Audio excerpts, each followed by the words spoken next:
또 33절 말씀입니다. 묵상의 주제는 인자의 영광, 인자의 영광. 우리가 영광이란 단어를 생각하면 어느 누구보다 뛰어나고 앞장서고 모든 일에 본이 될 만한 우뚝 세워진 그런 모습을 생각하게 됩니다.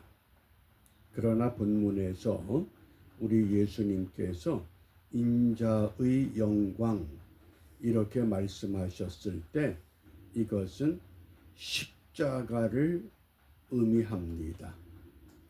우리에게는 고통스럽고 처참한 형벌의 십자가, 그것이 우리 주님께는 영광의 놀라운 기회가 된다고 하는 것, 이것을 우리가 마음에 두고 먼저 이번 주 우리 함께 암송할 성구 요한복음 15장 5절입니다. 우리 함께 암송합니다. 나는 포도나무요 너희는 가지니 저가 내 안에 내가 저 안에 있으면 과실을 많이 맺나니 나를 떠나서는 너희가 아무것도 할 수 없음이라. 아멘. 우리 믿음의 사람들이 5가지 확신을 가져야 한다는 말씀을 이미 암송했습니다. 구원과 기도와 승리와 사죄와 인도에 관한 확신. 이제 그리스도인의 7가지 생활을 우리가 나누게 됩니다. 그 첫 번째 생활이 예수 안의 생활, 예수 안에서 살아가는 것, 그리스도 안의 생활입니다. 어떻게? 나는 포도나무여 너희는 가지니 저가 내 안에 내가 저 안에. 포도나무가 있으면 나무에 줄기가 있고 줄기에 붙은 가지가 있다. 줄기와 가지가 하나로 합쳐졌을 때 그게 안에 거한다고 하는 의미라고 말씀하셨습니다. 그러므로 우리 예수님께서 십자가의 고난, 고통, 그 처참한 사형 도구, 왜 그것을 영광이라고 하셨는가? 이것을 주도하시는 이가 아버지 하나님이십니다. 그러니까 하나님과 하나가 됐기 때문에 아버지와 아들은 하나입니다. 삼위일체가 되셨습니다. 그러므로 아버지가 원하는 것을 아들이 기꺼이 참여하게 될 때 그것이 곧 영광이라고 하는 겁니다. 이런 우리가 믿음의 개념을 확실히 갖고 오늘 묵상의 주제가 있는 요한복음 13장 31절 말씀입니다. 저가 나간 후에, 여기 저가는 가룟 유다를 말합니다. 가룟 유다가 나간 후에 어디에서 나갔습니까? 마지막 6월절 만찬 자리에서 예수님께서 식사 중에 자리에서 일어나셔서 제자들의 발을 하나하나 씻겨주셨습니다. 초대교회의 교부 크리소스톰은 예수님께서 12제자들 가운데 제일 먼저 가룟 유다의 발을 씻겨주셨다고 설명합니다. 그런데 그 저가 가룟 유다가 나간 후에 무엇 때문에 나갔습니까?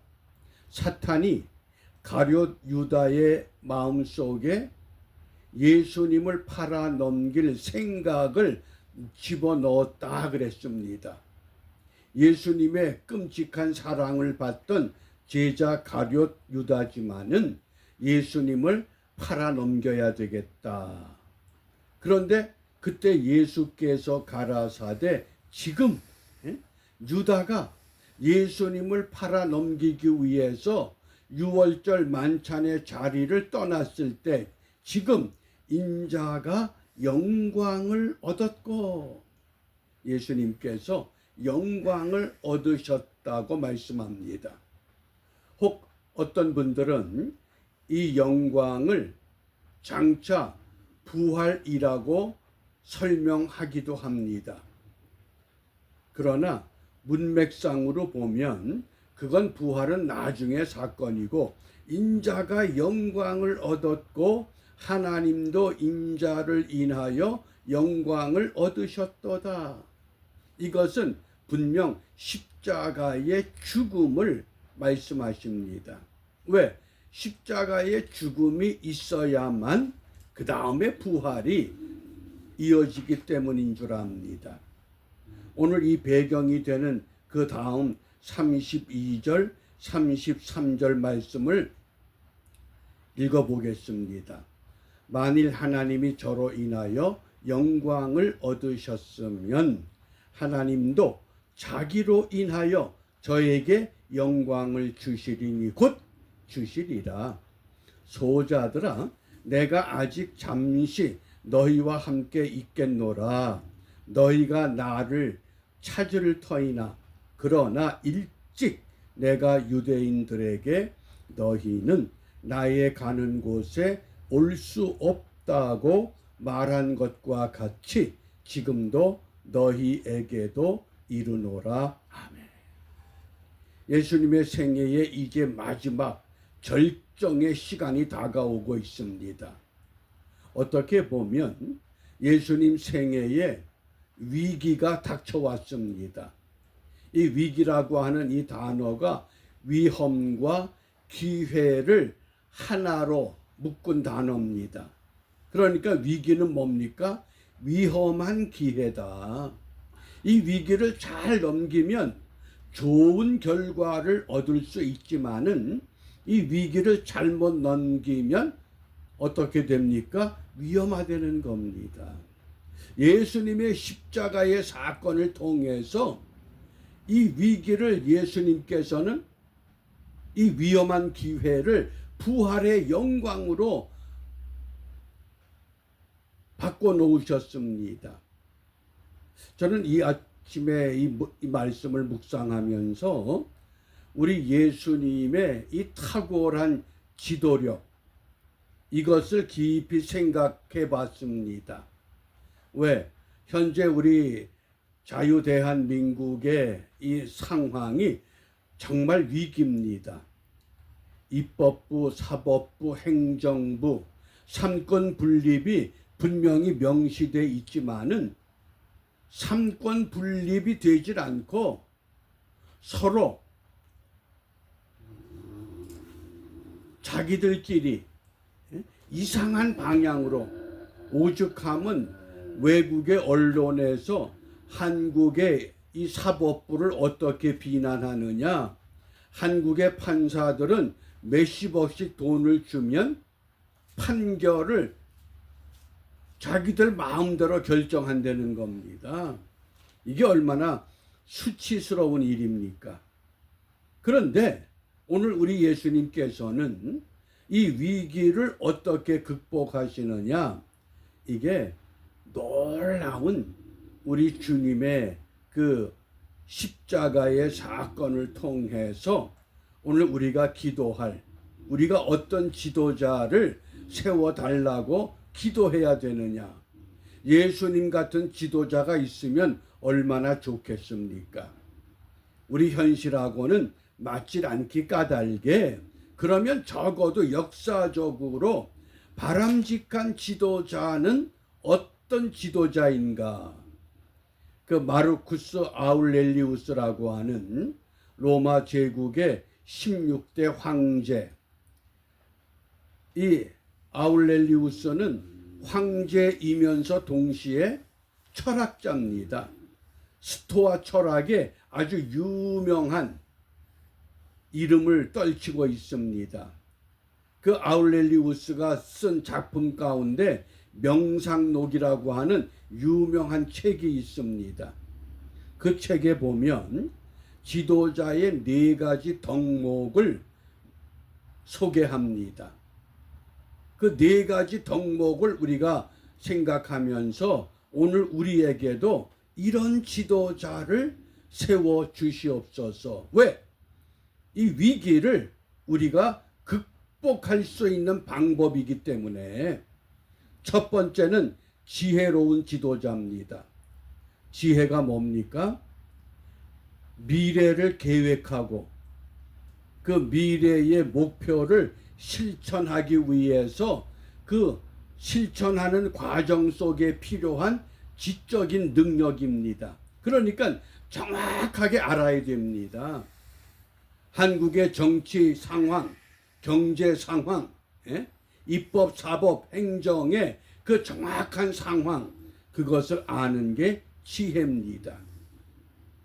어느 날 갑자기 비상계엄령 선포하는 바람에 모두 놀랐습니다.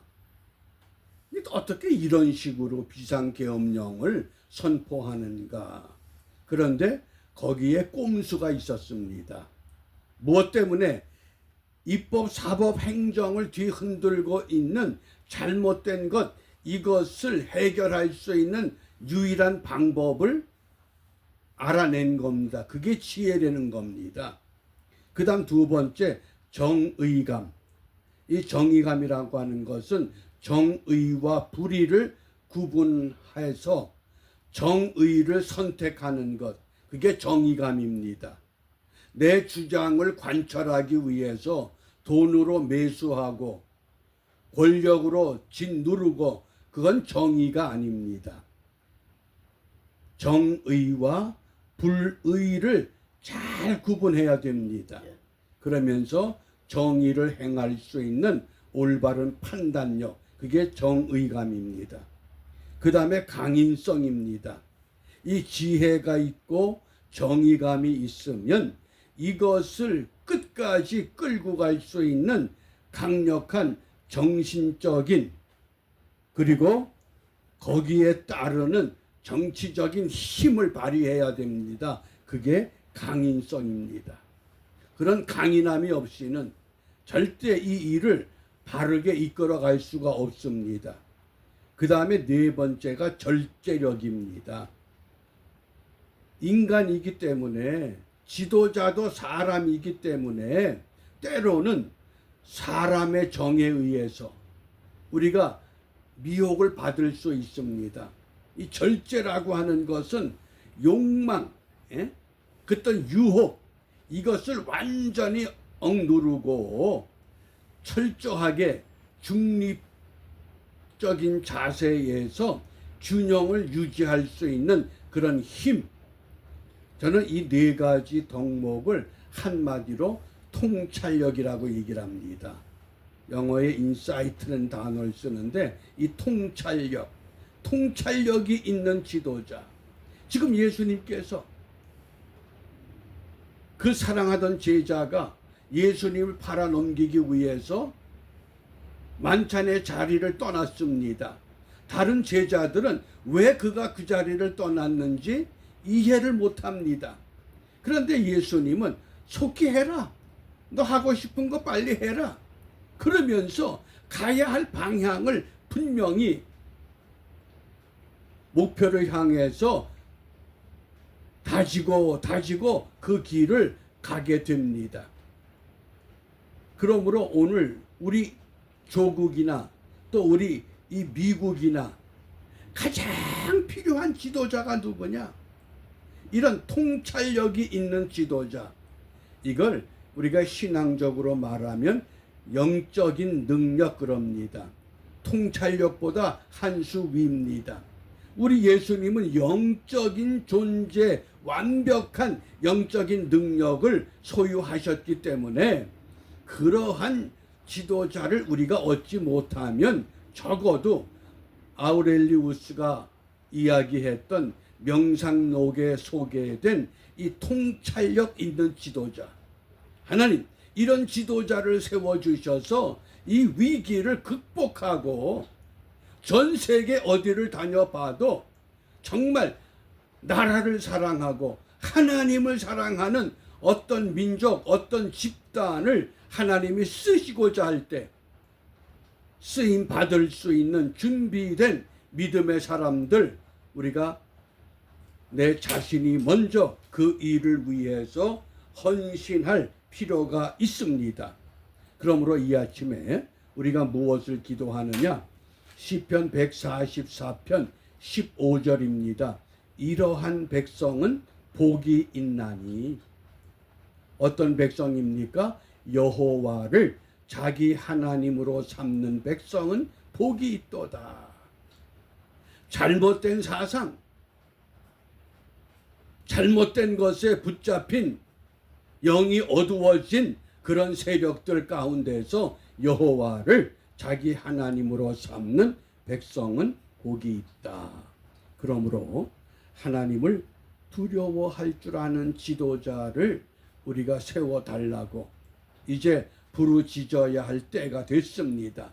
통찰력을 갖춘 지도자를 세워 주시옵소서. 이렇게 기도하며 오늘도 우리 조국의 미래가 지금보다 더 밝은 모습으로 더 발전돼 가는 방향으로 자리를 잡을 수 있도록 믿음의 사람들이 깨어서 정신 차려 기도하는 복된 하루가 되시기를 바랍니다. 기도합니다.